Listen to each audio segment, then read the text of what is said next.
So in this video, we're going to look at how to use an oscilloscope. And on the right, you can see a digital oscilloscope starting up.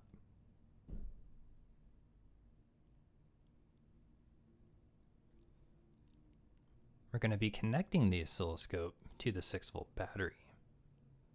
And the goal is to measure the voltage across the battery terminals. So in this case, we're going to set up the oscilloscope and connect it in parallel to the battery, just as we would a voltmeter.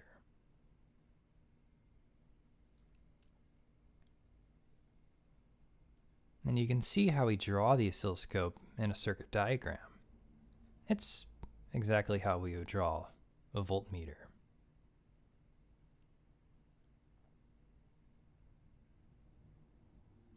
I'm going to disconnect one of the leads connected to the battery and then reconnect it briefly.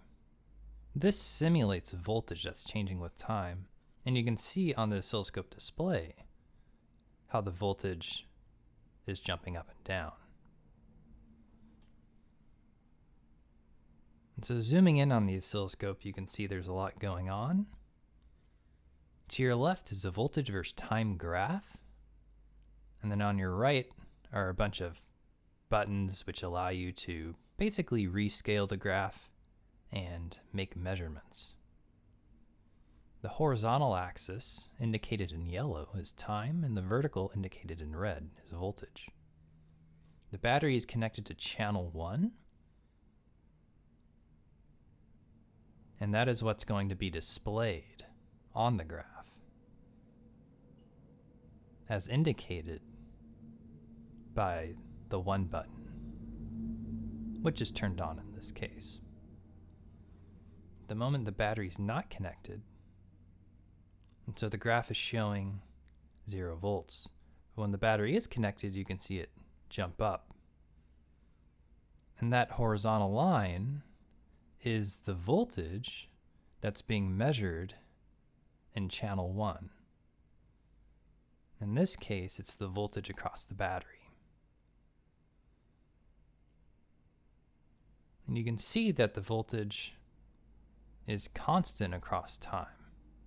And that's why it's just a straight horizontal line. So now we have that, what do we do? We can use the graph to make a measurement. In this case, each of the white squares, as you move up along the vertical axis, is equal to 5 volts, and that's shown here. A little hard to see in the video. And we can rescale the graph if we wanted to change it from 5 volts to 10 volts. We would just turn that vertical knob. The signal's clearly displayed though, so we don't have to really make any adjustments.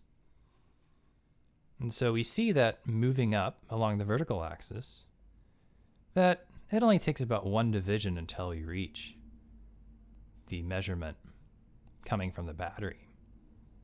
And so we see that there's only 1 square, and so that's about equal to 5 volts. So the battery, in this case, is probably outputting 5 volts, somewhere around there. And we're going to check that measurement using just a regular old multimeter set to measure DC voltage. And we'll kind of compare the two measurements. And we see that we get a measurement of around 6 volts.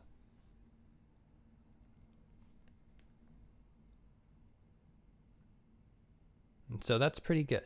We can always improve our measurement that we got from the oscilloscope, but we'll just approximate 5 volts for now. Next, we're going to connect a function generator. And a function generator, unlike a battery, is producing a voltage which is changing with time. In this case, that voltage is going to be a square wave. And a square wave is similar to me connecting and disconnecting the battery. You can see how the voltage goes up, and then when it's disconnected, it goes down. And that's basically what the function generator is going to do, but it's going to do it 5 times every second, which is much faster than anything I could ever do. I'm going to increase the frequency just so that you can see how the oscilloscope is affected. In this case, I increased the frequency to 23 hertz. And then I'm going to rescale the time axis. And so we're going to zoom out on that signal.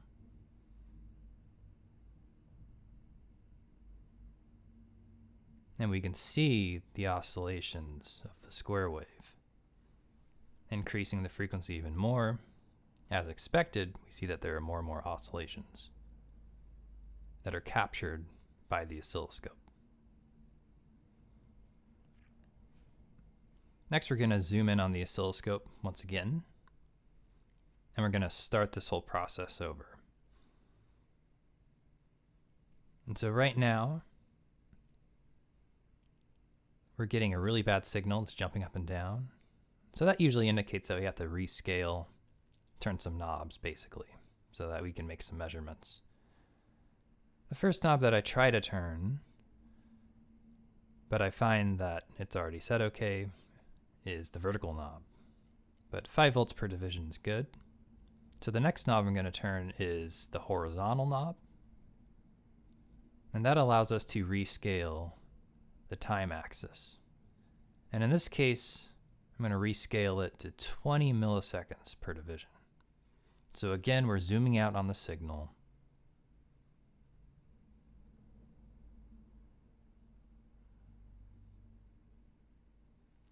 And we can see that we have one cycle of the signal that's now visible. So we can make some measurements.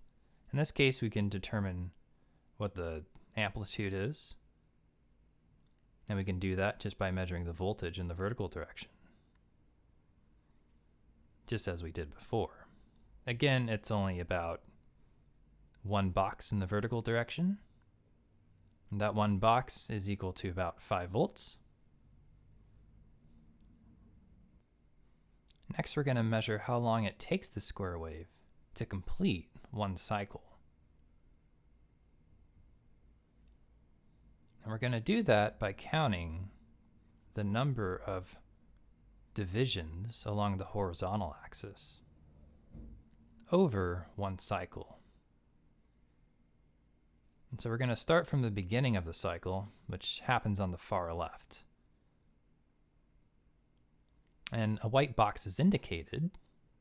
So 1, 2, 3, 4, 5, 6, 7, 8, 9, 10, 11, 12. And we work our way to the right. So we counted 12 divisions along the horizontal axis.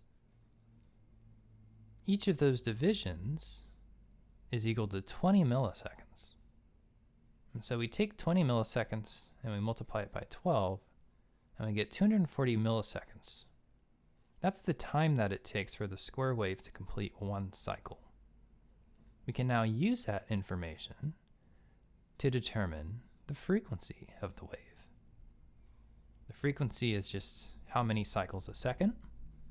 So it's 1 cycle over 240 milliseconds. And that's equal to 5 hertz, which is what's shown on the frequency generator. And so we have confirmation that our measurement is correct.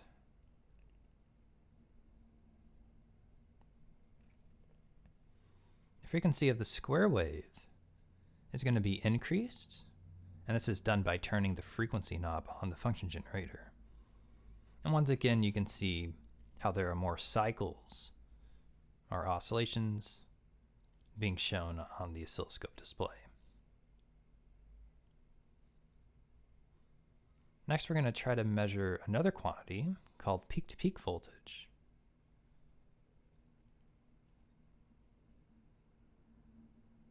And this is the voltage that's measured from the top of the square wave down to the bottom.